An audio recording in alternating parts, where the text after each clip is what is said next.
I suppose it would make sense then for everybody to turn on their videos from now, right?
Hello, thank you all for joining us today for our intergenerational exchange between the International Gender Champions Initiative and the CTBTO Youth Group. My name is Sahil Shah, and I'm a policy fellow at the European Leadership Network in London, as well as a policy and outreach consultant to the CTBTO. Today's session comes at an important time, as today is the start of the Gender Equality Forum in Paris, hosted by UN Women. Since we founded the CTBTO Youth Group, gender awareness and access has been a core value of the network. From the beginning to now, whether we've been 12 or 1,200 people as a network, we've actually maintained gender parity from the beginning to now, and we celebrate that. Young women have been the lifeblood of the CYG, and we're so lucky that we're joined by two of them today, who I'll be introducing shortly. Before I begin to welcome our panelists, I want to say thank you to one international gender champion in particular that has made this session and the SNT series happen, Dr. Lucina Zerbo, the current executive secretary of the CTBTO.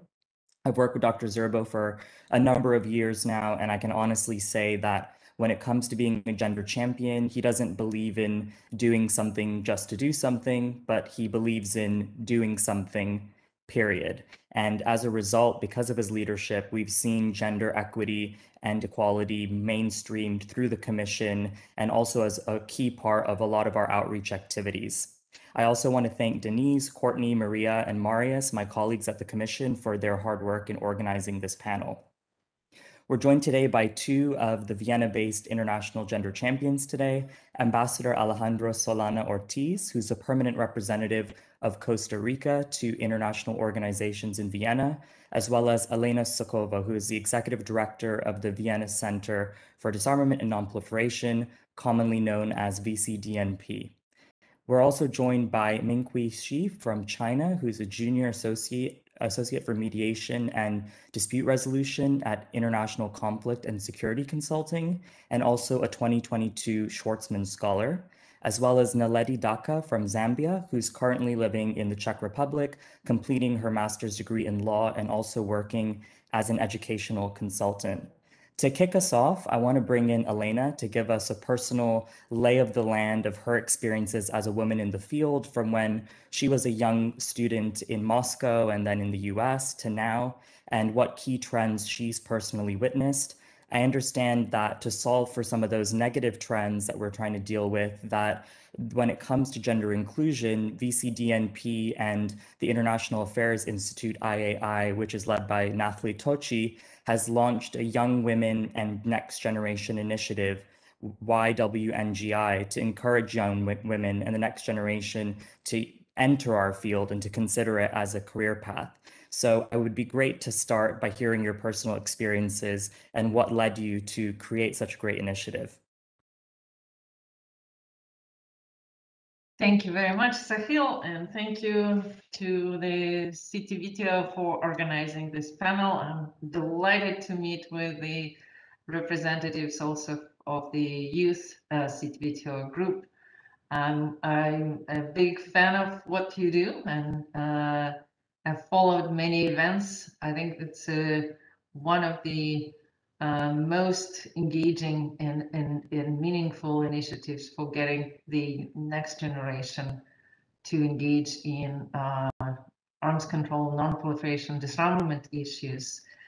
And I'm delighted to be able to speak today also with my colleague in the International Gender Champions in Vienna. Probably to tell a long story about my own background and past would be a little bit too much for this conversation.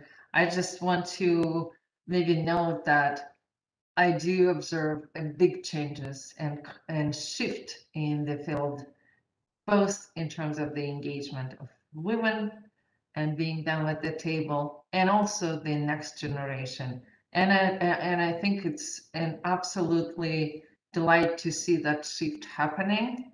It didn't occur overnight. It took many efforts by many, both men and women working in the field, by those who really championed these issues. And again, I want to really highlight Dr. Zebra's role in that, in exactly for doing, just not for the sake of anything, just doing things.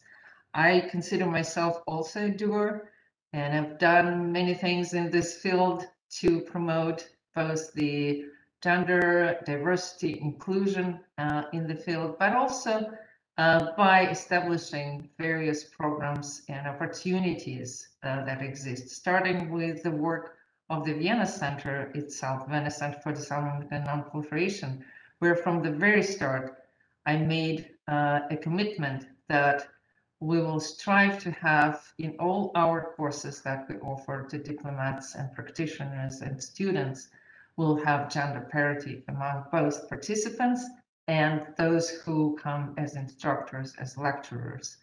And we've been sticking for that. Really, sometimes it's painful to keep that balance, but you have to do it. Our motivation to establish a mentorship program for young women in non-proliferation was really inspired by the work that has been done by my colleagues in Monterey. As somebody who also started with the youth group in the CTBTO, it's Sarah Bidgood, who launched the Young Women in Non-Proliferation Initiative in the US, trying to engage women, particularly from underrepresented areas in the United States to be more exposed to the field, to learn about the careers, to get some guidance, have somebody to bounce off the ideas how to advance in this field. So that inspiration comes from the work of my younger colleagues, actually. And being a mentor myself for many years, when I came back to Vienna to the VCDNP, I thought about that we certainly need to do something similar in Europe, because I haven't heard about such initiatives. And when we started working with the Italian Institute for International Affairs, we thought about making the European initiative in this area, but we also decided that we will go broader. And our initiative is Young Women and Next Generation Initiative. The mentorship program is just one part of it. And just to give you a like very kind of glimpse into what that initiative, how much this initiative is needed and required. When we first announced it, we hoped to get 10 mentees, maybe just for a start, and put them in touch with mentors. But once we announced it, it was overwhelming to see the interest to the initiative. We received over 220 applications, and they kept coming out even after the deadline. So instead of 10 mentorship positions, we established 20. And even that we felt really deeply that when we could have done more, but it's just a little bit difficult to do it from the start, including finding good mentors. But we look forward to expanding it. And we also felt that during COVID, it's particularly was important to get as many representatives, young women into this program, and also make sure that we don't stay limited just to Europe. And we indeed invited many participants from our other regions, Asia, Africa, Middle East, Latin America. But I'd be happy to talk more about this initiative, but I'm sure we'll have an opportunity to talk about it in our conversation and how we're progressing. Back to you, Sahil. Thank you, Elena. It was great to see CTBTO GEM member Federica Mogherini participate in one of the recent VCDNP sessions on this topic. And I thought I would mention that 5 years ago, when we were celebrating the CTBT's 20th anniversary, Federica had also done a session with all of the young women, a closed session with the young women that are part of the youth group. So it's great to see that that is continuing. I would love to now bring in one of our youth group members on, especially on the topic of mentoring. Minqui, I'd love to ask you, how do you pick a good mentor and sustain a good mentoring relationship? I know that you've had a few great mentors, and I'd love to hear how they've contributed to your personal and professional development. Thank you, Sophia. Can you hear me clearly now? So one of my mentors that I have to mention was actually, I think Elena also knows him. I was working as an intern for UN Office for Development Affairs in 2019 at Vienna. So my supervisor at that time was Mr. Valerimentos, and I think he helped me a lot. I was the only Asian woman in my office.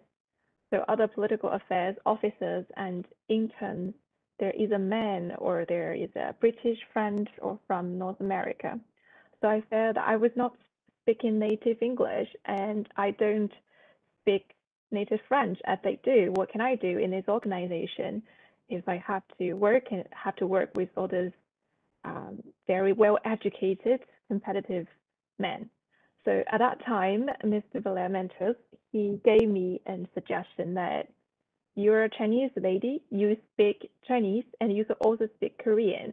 And you know that in the future, if you're going to learn more and do more about international security, especially on development and non-proliferation issues, China and also Northeast Asia as a total region will be more and more important to this issue. So you will definitely be important. And what he told me also led to my further work as a junior consultant for international conflict consulting, because Mr. Valerimentos also said, as a woman, you're also very special because sometimes you ladies negotiate better than men. So please do be confident in yourself and to carry on in this field. That I became the only Asian lady in my company now as well, and the only Chinese. What I can say is that. So my suggestion for picking up a good mentor was totally based on luck. I was lucky to get into the office as an intern. I was lucky to go to Vienna. But then to continue this mentorship, I think that the key point is to make it a friendship. You have to make friends with your mentors, with your supervisors. They can be your role models, but they can also be your friend in life. So I continue emailing him my updated news and my progress in life, and we kept contact for greetings and festivals and seasonal greetings. And this is very small tip, but I think it definitely helped me through all of my development as a woman in international security. That's my suggestion. Thank you for that. I want to turn to Ambassador Solano and bring him into the conversation and ask about the International Gender Champions Initiative. And I understand that earlier this month you had chaired a meeting where there was a discussion with your fellow ambassadors and heads of international organizations and civil society groups about how to push the agenda in Vienna itself. So I would love to hear from you what the major takeaways were from that meeting.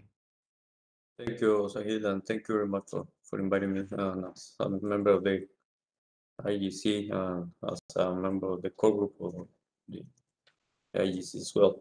So, well, as you said, last week we have a meeting, of a plenary meeting of the IGC, and we established a new format of discussion of our topics in order to try to be more concrete and more focused, and at the same time to provide space or room for the members to try to move forward in terms of what kind of actions we can implement further accordingly with the situation.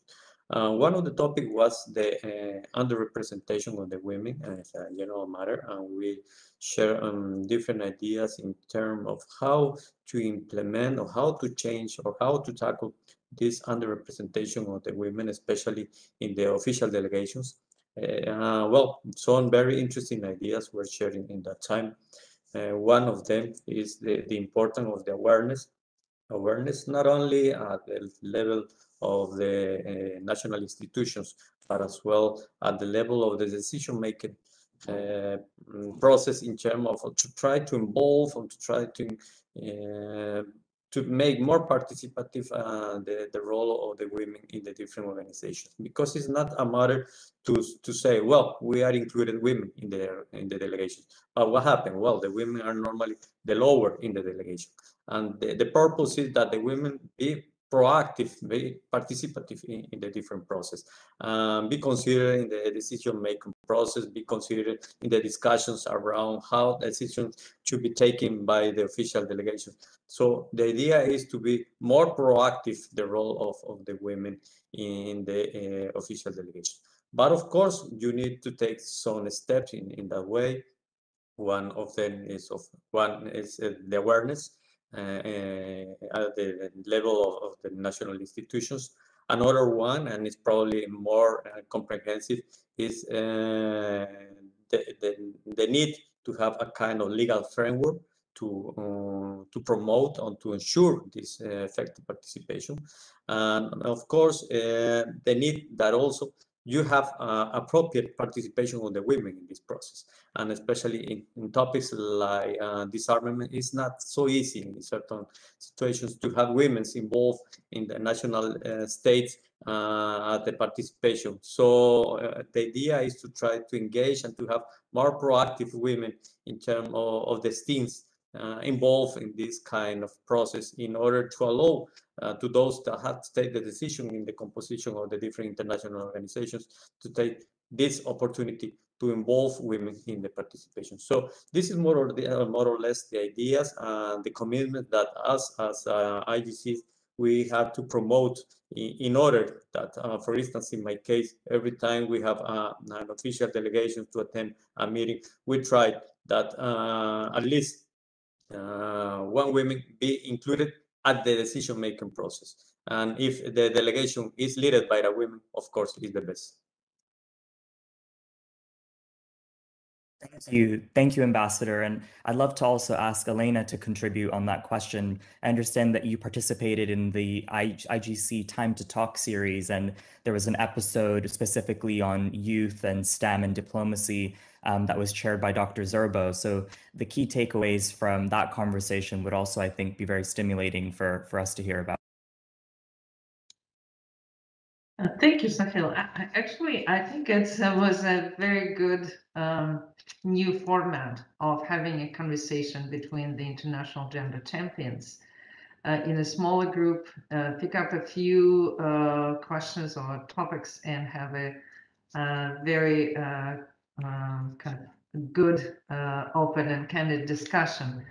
I think that I really enjoyed that conversation. I was lucky. I was there with Dr. Zerbo, representing the CTBTO, and with two ambassadors from the UK and the Netherlands.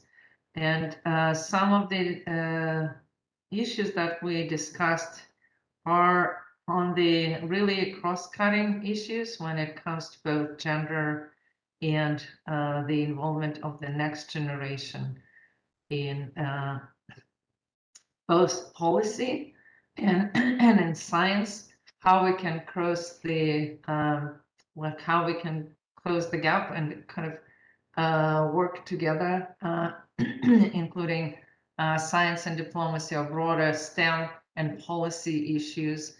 Some of the more specific issues that we discussed are about how do we ensure diversity and inclusion in a broader format, not just from gender standpoint or age standpoint, but also how we could ensure geographic diversity and inclusion, socioeconomic diversity and inclusion and equity. And how do we create opportunities for representatives from youth, from gender, different, particularly young women, and all the other developing countries representatives? How do we ensure that there are real opportunities for these groups to both engage meaningfully and grow professionally, get experience, so that they can really be active contributors to both the negotiations, the development of the policies, and grow and be decision makers at some point. But most importantly, how do you engage them, not just in a one-off conversation or a one-off conference or meeting? How do you create these job opportunities, opportunities to publish, opportunities to speak, opportunities to observe real time negotiations or interactions at the high level? And several interesting initiatives that came out of that discussion, including how do we, for example, establish more internship opportunities or fellowship opportunities, both at international organizations and at diplomatic missions or NGOs like ours, that really provide opportunities for all these different groups to have a chance to be part of that. That's first. For example, a quick example from the work that the International Atomic Energy Agency is now doing with the Maria Skłodowska-Curie Fellowship, which I think is a fantastic opportunity to get more women, including from STEM background, but it's not limited to STEM, it's for policy students and young specialists to advance. I think, again, I want to credit the youth CTBTO group and what's being done there for, from what Dr. Zerba shared, is the inclusion of some of the members of this group, bringing at least a couple of them to different meetings, negotiations, to be able to observe it. But what really needs to be done is that work needs to be scaled up. And many of these initiatives are indeed scalable, but we just, all of us, whether we are at international organizations or national governments or NGOs and civil society, need to make sure that we don't stop, that we provide these additional opportunities and provide it in a way that we reach indeed a true diversity, inclusion, and equity, both across genders, age, and socioeconomic geographic background. Absolutely. Thank you for that. I think it definitely is important to highlight the issue of intersectionality, and one additional factor is race and ethnicity. And we've seen a great initiative born in the US called Women of Color Advancing Peace and Security by Ambassador Bonnie Jenkins, which has then turned into a larger initiative called Organizations in Solidarity. And it has been fantastic to see over the past year the progress that those working groups have made to do exactly what Elena has said, which is create frameworks, indicators, and ways to actually measure whether we're making progress on these issues or not. And one of the important first steps as a baselining exercise always is to listen to the young women that are trying to enter the field. So I'd now love to bring in Naledi and ask, what are your medium term career goals, and what challenges have you had pursuing a career in this field, and what's contributed to your success thus far? It would be great to hear what lessons that you can share for our viewers. Okay, firstly, I just want to say thank you for having me here. And so what are my midterm career goals? So I would like to work in specifically the legal field. I would like to increase my professional knowledge and training. And then the third point would be, I would like to encourage young people to pursue STEM fields, or let's say fields related to nuclear fields, or nuclear energy, nuclear physics, in those fields, because mostly a lot of young people avoid those fields because they are seen as difficult fields to enter into, so they avoid them. But we really need more people in those fields. We need more representation. We need to see just to have more representation from those fields, so that we could see other people, and those people could like, for example, mentor other people, and young people can say, okay, even I can be a nuclear physicist, for example. So I think that is important. Then in terms of the challenges I've faced, for example, I would say that to work for an international organization, some of the entry requirements for jobs, let's say an entry-level job, they require a person to have relevant job work experience, right? But in terms of how does somebody get relevant work experience when an entry-level job requires work experience? That's one. And two, I think also in terms of unpaid internships, I feel like most young people, even though they would like to intern, sometimes let's imagine, for example, we get somebody from Africa and you bring them to Vienna. And most young people are breadwinners in their families, and they need to take care of their families. So I feel like that is also something that maybe we could try and review the recruitment hiring process, for example.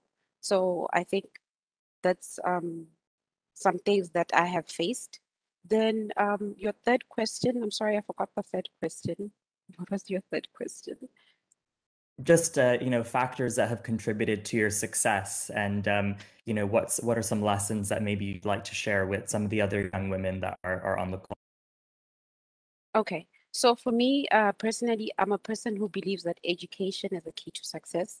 So I am a person who constantly pursues like education. I'm always trying to learn new things. And on a personal level, I think I'm a person who's very resilient. I am very hardworking. So everything I do is I try and become better at everything that I do, or learn something new. Then, so if anybody is watching this and somebody's from my region, meaning the southern part of Africa, I just want them to know that it doesn't matter your background. It doesn't matter that maybe you didn't go to affluent schools. You come from a background that is typically people wouldn't expect much from you. But if you put in the hard work, and don't be scared to fail. Failing is good. If you fail, you can actually learn something and know that, okay, this doesn't work. Let me try something new. So I think those are the secrets to my success, I would say, is education, be resilient, don't give up.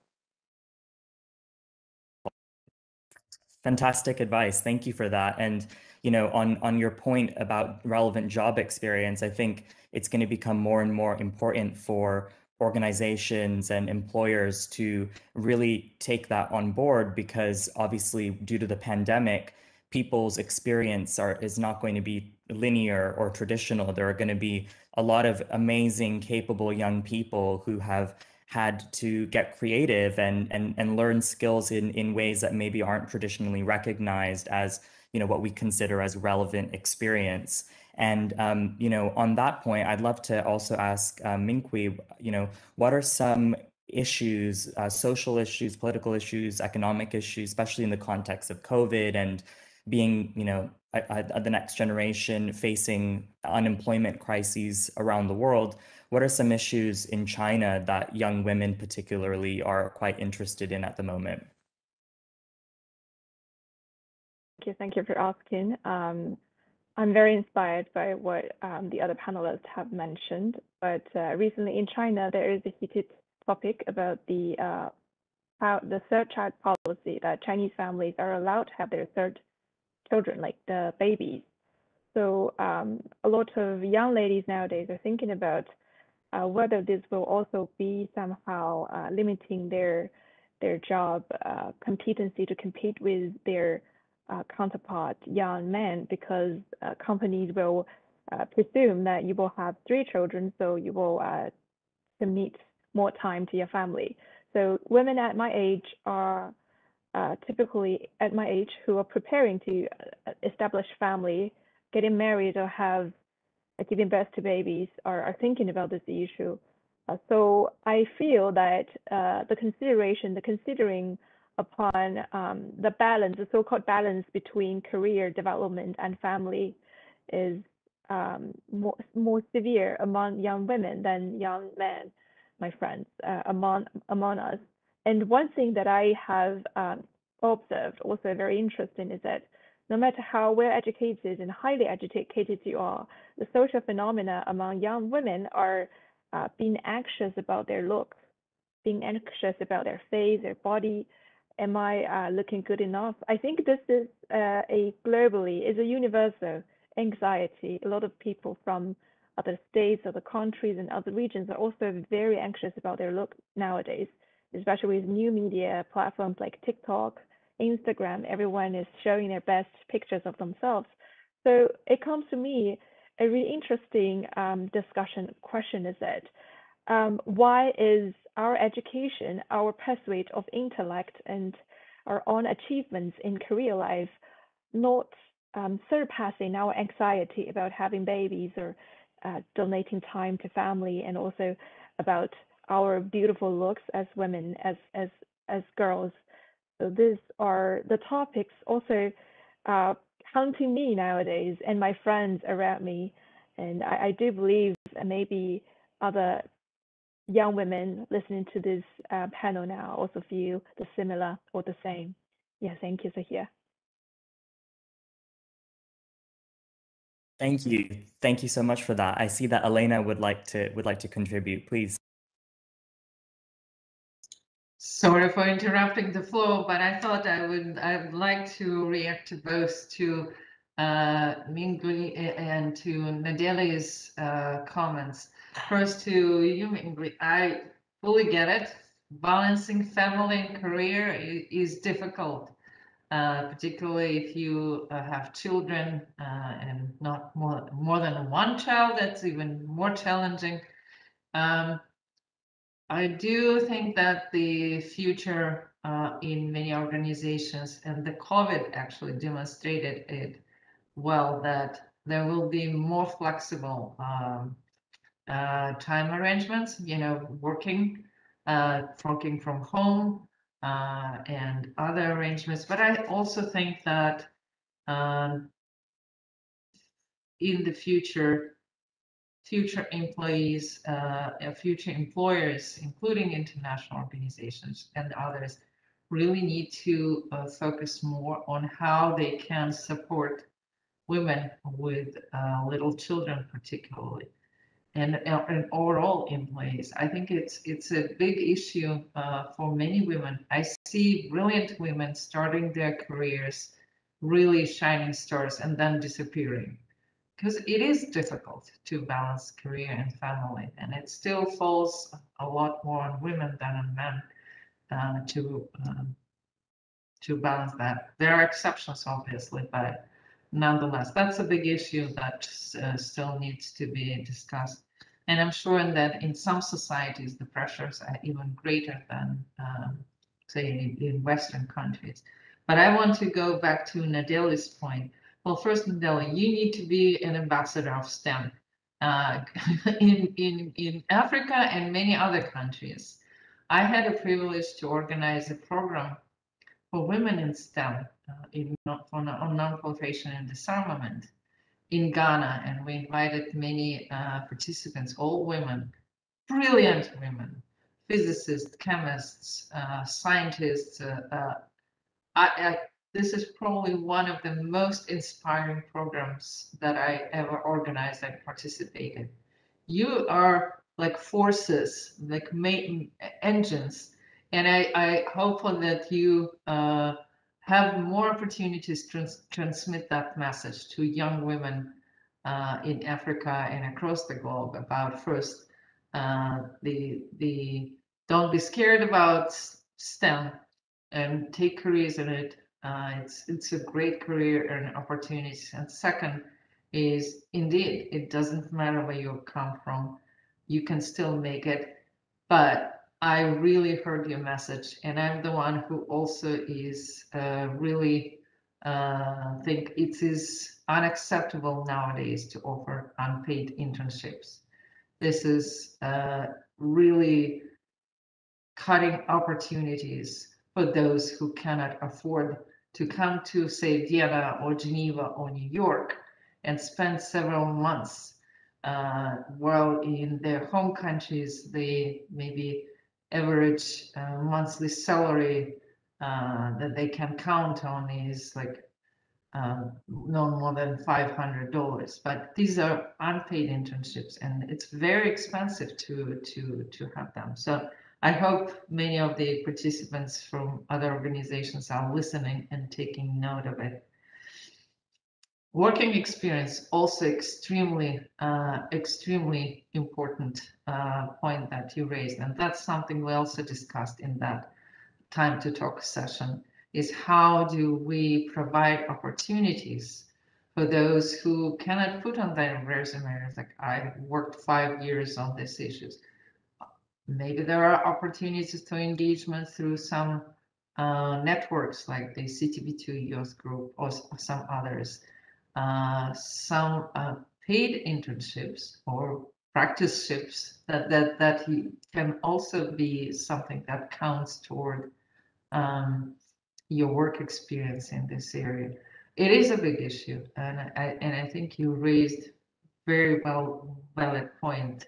So I'm with you, Naledi, and I feel how important it is for everyone, for young women, for the next generation, and for people who come from some kind of disadvantaged either geographic area or socioeconomic background. Back to you, Sahil. Thank you. Thank you for your reflections. I'd love to bring Ambassador Solano back in and ask, and to talk about a different region, Latin America. In your career in the foreign ministry, have you felt that things have improved in terms of gender access, and how do you feel now being in Vienna, where there are such deep conversations about these different issues, when reflecting on what the conversations are like back at home? What are young people mainly concerned about, and especially young women? And what are the different takeaways that we can get from the Latin American experience? Well, thank you. I think it's important to take into account that probably when I started my diplomatic career 3 decades ago, the situation was completely different. In that time, I remember almost all the diplomats were men. Now, in the case of our ministry, is now fully changed. We have now more women than men. And indeed, almost all the directions of decision are under one woman. So the situation has changed fully. And of course, this same situation is reflected in how we can avoid the situation of international organizations. Let me tell you that during every negotiation, every conference, every meeting, my country is those that use to urge the directors of the organizations to try to reinforce the gender policy within the international organizations. We think still a lot of disadvantage for women to become part of the international organizations. And when you see the staff of the organization, well, some directors say, well, we are raising the participation of the women. But if you see the level of participation remain in the lower range. So the call is that women be engaged, but in the decision post, and not only in the administrative post. Of course, for us, the Latin American, we have a permanent call to request as well the increase of participation of people from Latin America in the international organizations. We have a very strong disadvantage in many cases in terms of the difficulties that our staff has in terms of to have the opportunity to be more success in the process of assume different decision process within the organization. So this is a matter that we need to be under permanent consideration by the organizations. And of course, it's a permanent action that we need as a state to reiterate during the different process that women have to be the opportunity to participate more proactive. Unfortunately, we are now in the process, for instance, to define some candidates in the last year for 2 international organizations. Well, only men were in the roster. But this is a matter that we need to consider in the future, that also women be considered in this kind of roster. And well, the states also we need to encourage the states to submit women as a candidate in the international organizations. Back to you. Absolutely. Thank you so much. And speaking of Latin America and leadership, I can't not mention the Cuban Minister of Science, Technology and Environment, Minister Montoya, who is a fantastic woman leader and really paved the way personally for Cuba to join on for the CTBT as a member state. And it was, fantastic to see that Cuba joined, and the great efforts that she personally made alongside Dr. Zerbo over the past few years to make that happen was extremely admirable. So I just wanted to give Minister Montoya a shout out. I would love to turn back to Minqui now and ask some of the questions that I had chance to ask Naledi, which are about medium-term career goals and challenges that you've personally faced in the field and what factors you feel that have contributed to your success. Would love to hear how your experiences compare to Naledi's. Okay, so I am not a STEM student. My midterm career plan would be continue my education as a PhD student, and then I hope that I can land at a PhD program in leading universities in the world today. And I would like to seize a job, a research-related job, either in academia or in industry or in international organizations, because I know nowadays there are a lot of research-related positions at international organizations as well. So, and I'll be still focusing on political economy or the interaction between international security issues and economics development and trade and investment. This is a general topic that I'm interested in. But the obstacles I am faced with now is this fast-changing, unpredictable, and totally not stable international situation today. So as a Chinese citizen, I'm always considering about, because the universities I may want to go to are in the States, in the United States, but is this the right time for me to go there? Will some of the hate speech and actions upon Asian and also Chinese and will influence me, impact me in a negative way? Will that actually stop me from or limit me from a fluent PhD education there or further academic or career path there? So these are the obstacles that I'm faced with as an Asian, East Asian and Chinese. And also the other obstacles would be, just as I mentioned to Elena, and she responds, in my age, in pursuing a midterm career, you always have to consider about your family. And as a woman, I'm also thinking about giving birth to baby, maybe, and you know, giving time to my family and balance this kind of things. To us, the body and our health will kind of take it as a burden to, you know, carry on my education, my career development, and giving birth to baby, taking care of my children at the same time. So these two stress are actually the obstacles now I am faced in my life. But I am positive and optimistic about it, because I hope in the future these racist hate will not be forever. And I think after COVID, after the vaccination goes around the world, the situation will be better between countries. That's what I hope. So yeah, this is very personal, but I think it's real. It's real and it's honest. Yeah, thank you. And I would also love to hear from you, Minghui, about some personal success stories. You know, what do you feel has really contributed to getting to where you are now? So I definitely feel really lucky to be in a country where the best universities. I may maybe Natalie will have some similar ideas or related thoughts on this, because the best education here, the higher education, top universities here are public, and most of our education are free. So that's what I'm lucky to get educated with a bachelor and master's degree in China, in the #1 university here.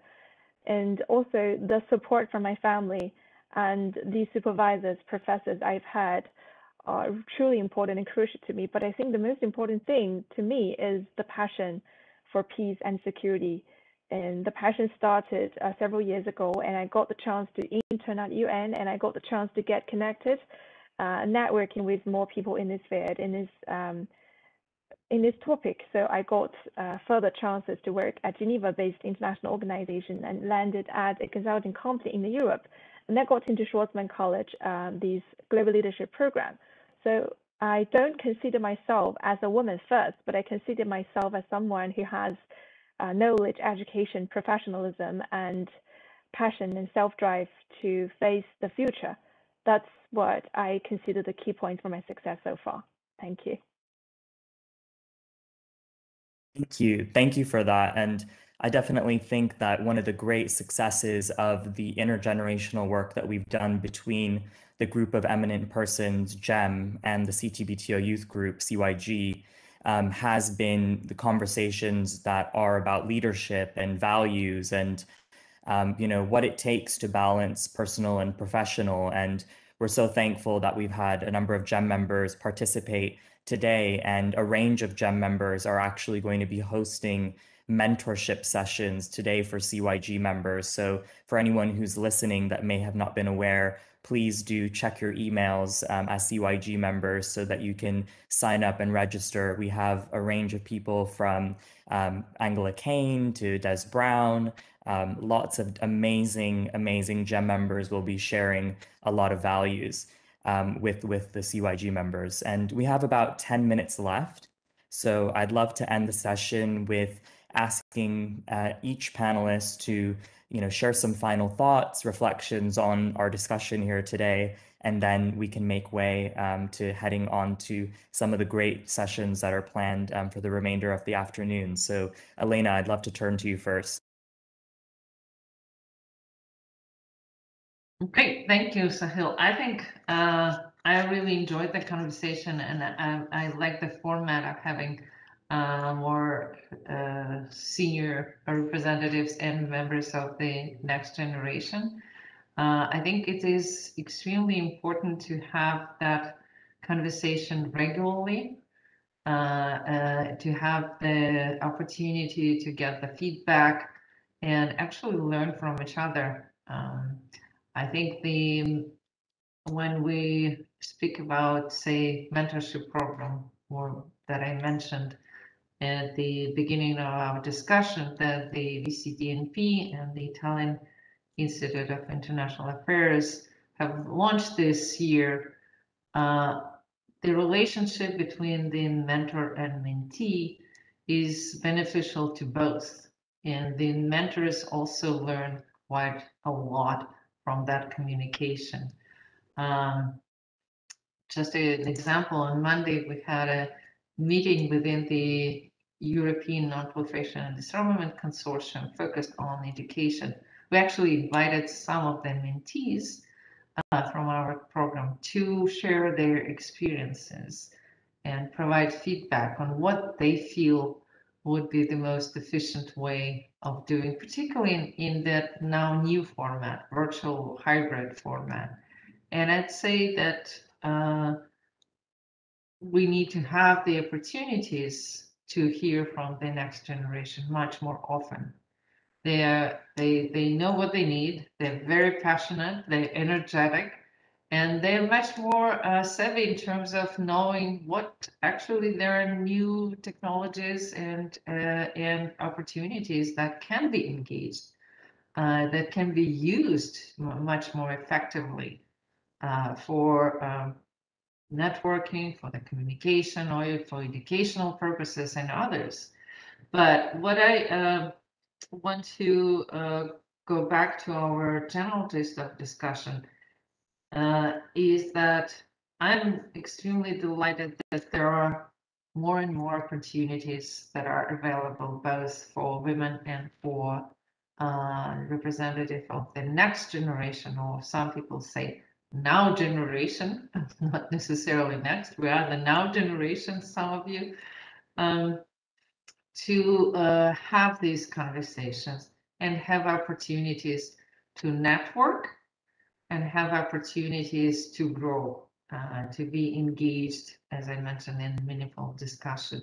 I've been with the Vienna Center for Disarmament and Non-Proliferation since its establishment. It's been 10 years now.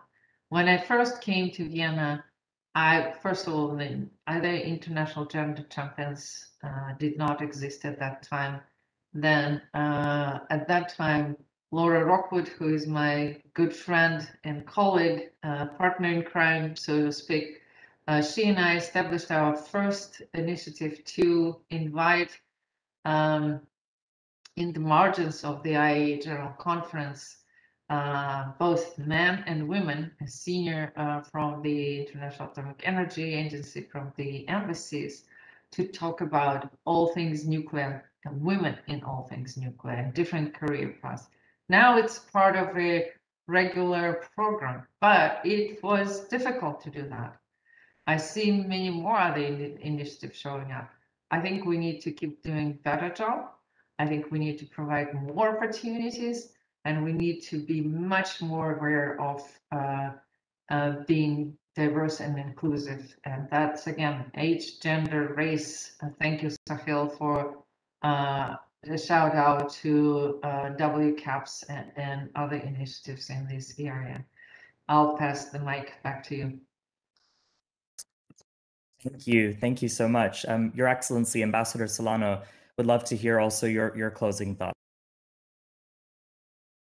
Yeah, very quick. I will highlight 3 ideas. One is the awareness at all levels. I think it's important to continue working in this issue, especially at the political level, but as well in terms of, and this is my second idea, it's important to provide further opportunities to the young people, not only at the level of training, at the STEAM science, but also the opportunities to be more participative in this different process.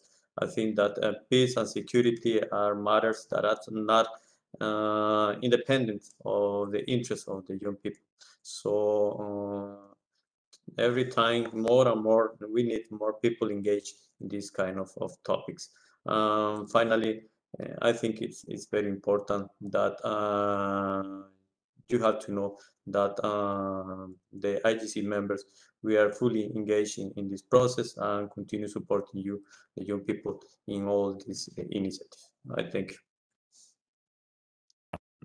Thank you. Thank you so much for your participation and all the great work that the International Gender Champions are doing. And last but not least, I would love to turn the floor now to Naledi and then Minkwi to have your final 1-minute wrap-ups, and then we can end the session. Okay, so my final words would be I'm grateful that these platforms exist, that we can speak about the issues that we are facing. It means that young people feel like they are being heard, and so that's good. And I also like to continue to encourage more young people to follow STEM route, like STEM fields as well. Like these fields are there, pursue them. Would like to see more representation in those fields. And lastly, thank you once again for this brilliant session. That's all from me. Thank you. Thank you for joining us, Minghui. Thank you for inviting, and thank you for the organizing of everything. My last words will be, I really feel happy about this platform, and I happen to find one of my role models here in the same panel with me, Elena, as a woman. I always learn from her, from where I was in Vienna. So in the future, I also want to try my best to become a role model for other young girls. Whenever I face with troubles and then obstacles, in difficulties, I always tell myself, please try your best, because believe in yourself, because the younger girls are watching. So that's also the purpose of this platform and networking in the future. That's what I believe. Thank you so much. Fantastic. Thank you. Excellent words to end on. Thank you, everyone who has tuned in from across the world to join us today to talk about these important issues. You can follow the work of the International Gender Champions through their website and social media, and the same goes for the CTBTO youth group. So I hope that you'll all be able to attend the sessions that are planned for the rest of the week. And thank you for joining us for SNT 2021. And thank you, Sahil, for excellent moderation of our discussion today. Thank you, Minghui, for your kind words. It really means a lot. To me as well. Thank you.